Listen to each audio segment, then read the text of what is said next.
The Russian President Vladimir Putin has travelled to the area in the south of the country where floods have killed more than 140 people. The worst affected region is around the Black Sea port of Novorossiysk, where it's feared that many people drowned in their beds. In some places, water levels are reported to have risen by up to 7 metres.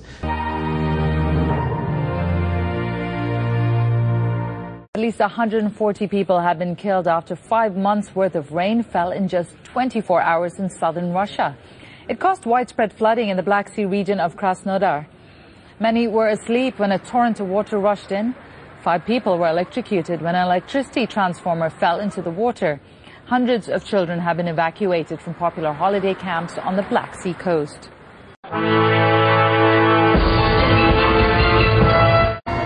Assessing the carnage, the Russian president views the worst flooding in the southwestern region for 70 years. Many of the victims were elderly. They were asleep when the deluge of rain was unleashed. Residents here had to climb onto roofs and into trees to save themselves. Vladimir Putin has ordered an investigation into claims of an inadequate warning by the authorities. I have asked the head of Russia's investigative committee to come here. The actions of all the officials will be checked. When did the warning come? How did it come?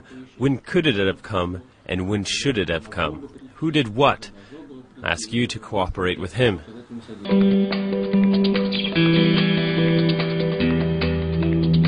Some areas of the Krimsk region have seen 2 months' rainfall in just a matter of hours, cutting off roads and rail, causing electricity blackouts and provoking landslides.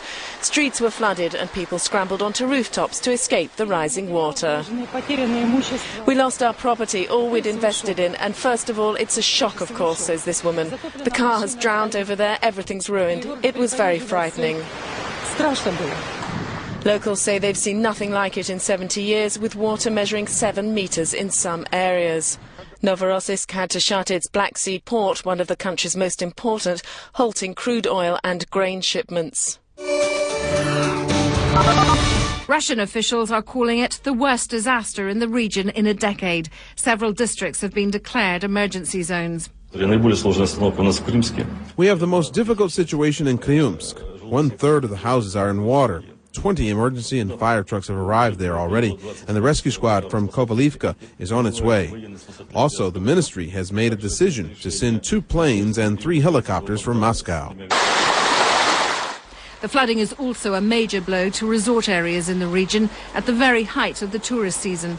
Officials say one town actually got 2 months of rain in 24 hours, another town 5 months' worth.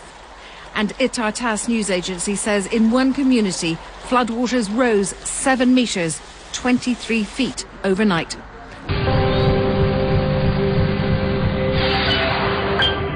In Turkey, they're also surveying the destruction and counting the dead.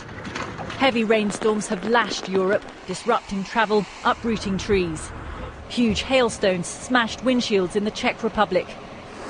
In Britain, rivers have burst their banks, killing several people. We've had over a month's rain in just less than 24 hours overnight here, and the river has been as high as anyone's seen it for 60, 70 years.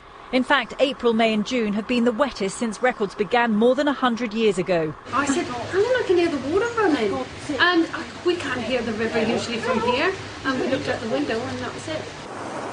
Yesterday, Prince Charles toured affected areas. It's all bad news for the summer sporting season. Formula One motor racing underwater, cricket matches abandoned, covers on the courts at Wimbledon. If these downpours continue during the games, well, the whole world will get to share what's shaping up to be Britain's wettest summer ever.